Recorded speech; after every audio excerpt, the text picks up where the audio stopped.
There we go. Hello everybody, Archfield here, and welcome in to little stream here. We've got the first two rounds of the 2025 Dragon Warrior Randomizer Co-op Challenge Cup in the books. We're going to take a look at the top two times from each of those rounds today. So thank you for joining us. We're going to talk a little bit about the tournament first. We're not going to spend too much time on this, but there are some important pieces of business we do have to get out of the way first. So let's just go ahead and jump right in here.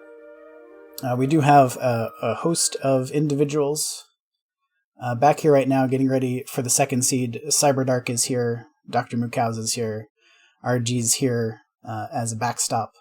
We also have Mand with us, who may or may not be on mic at the moment. Feel free to say hello. I refuse. Hello, okay. Everyone. Yeah. So that's the crew right at the moment. May or may not change throughout, so I'm going to be punching that stuff in kind of as we go along here. But first things first, let's talk a little bit about our tournament.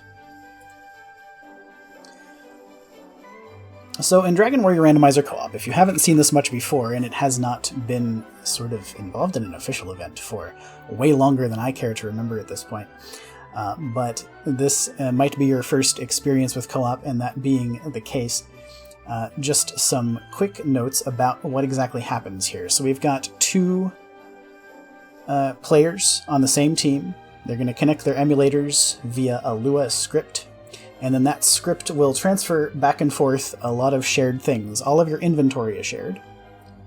Your experience points, your gold, and then if you rescue the princess, you both carry the princess. Only one person has to rescue the princess, you both carry the princess around at the same time. And because the seeds are independent, though, that means there's some interesting things that can happen. We'll see that with the week, I should not say week, I should say round 3 flags that we might talk about. Probably not today, we might touch on it at the end of this one, but because you can actually run different seeds and still play co-op. But in addition to that, one of the big things that this does is you will see a lot of different builds, and in fact on stream today, even though we only have 4 teams, we will be seeing all 4 possible builds over the course of these 4 runs. So one of the reasons for that is that MP can be much more valuable in certain circumstances, because you can reload Fairy Water at any time. If your teammate's at a Fairy Water shop and you're fighting the Dragon Lord, you can just reload Fairy Water. As long as you have the gold to buy it, you can keep on chucking Fairy Water and get consistent damage against DL2, which means not only do you not need to dig for the sword if you don't have it, but also strength is kind of less material. You don't really need it as much because you know you can get at least to kind of an approximate 134 attack power just by chucking Fairy Water.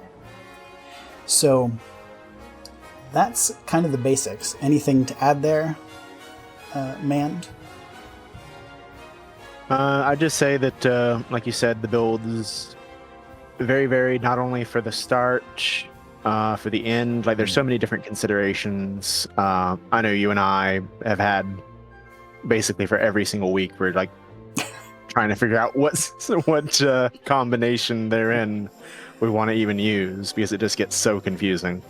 Yeah, that's a really good point too, that like I said, that MP could be more important, so you'll see more MP builds, but also you'll see HP MP. The 2 MP builds, of course, are HP MP, Agility MP, and the stats that run against those dynamics will be higher at the beginning, typically, or at least you have a chance for a little bit of a boost there. So if you're running an off-strength build, it means you usually have a little bit more strength at the beginning, which can help you get started as well. Now, for the purposes of this tournament, we're going to have 2 conferences.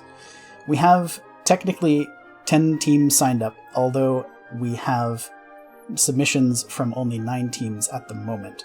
So if that 10th team happens to be around, hey guys, what's going on?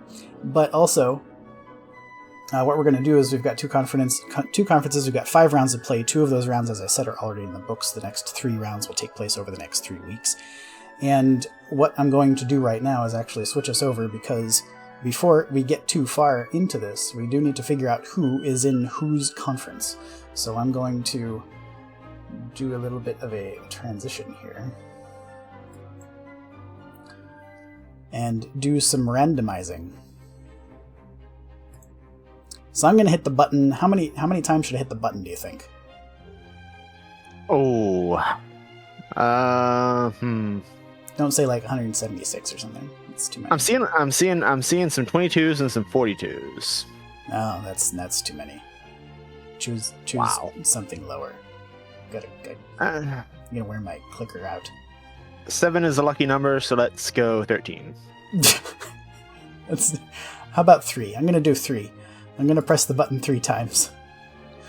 And then I'm gonna recrop this because apparently that moves where the thing was.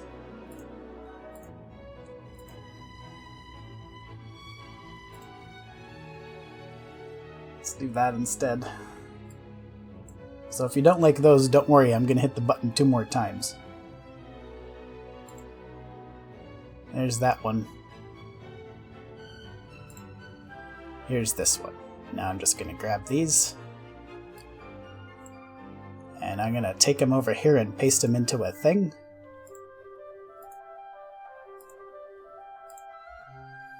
And then we're gonna get some conferences. Why not?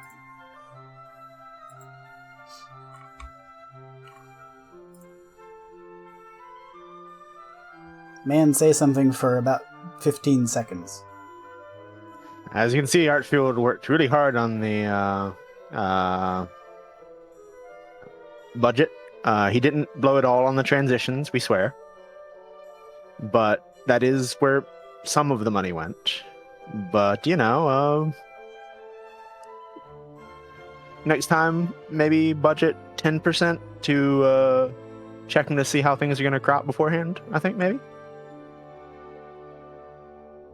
Let's not be ridiculous.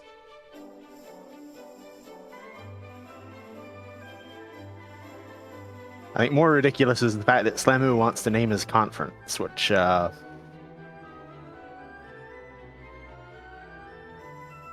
maybe if you win, Slamu.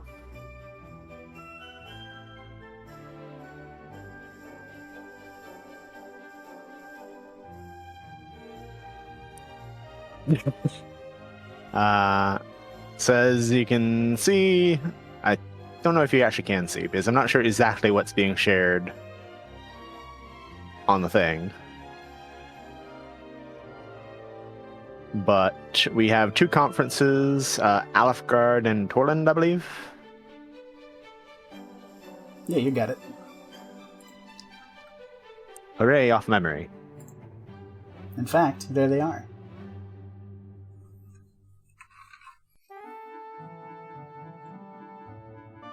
You can see these, right, man? I'm not just like... Yeah? If I say nothing, will you assume you're going insane? But no, I can see them. Okay, yeah. So we got our conferences. So there's our conferences right there. So as you can see, first, our Alfgard conference, Moody Two Hooves, which I think is, I think the leader in the clubhouse as far as, like, team names, right? We were pretty much in agreement on that one. Absolutely. This is Dr. This is Dr. Mookows and Hoodie Two Shoes.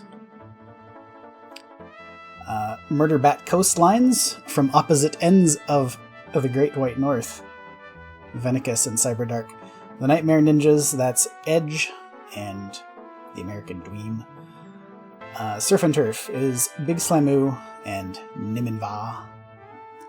And Destorius Duo is Artorius and Destiny of a Dragon Warrior. Over in the Torland Conference, you have the Can-Am Surprise, which nobody saw them coming. That's why it's a surprise. It's Juef and Camion Renikai. And then Race Fast Safe Car, that's us, Archfield and Mand. Wraithchild is Metal Dream and Dragolf, and RG's 365 and Oog are, who could tell, RG365 and Oog.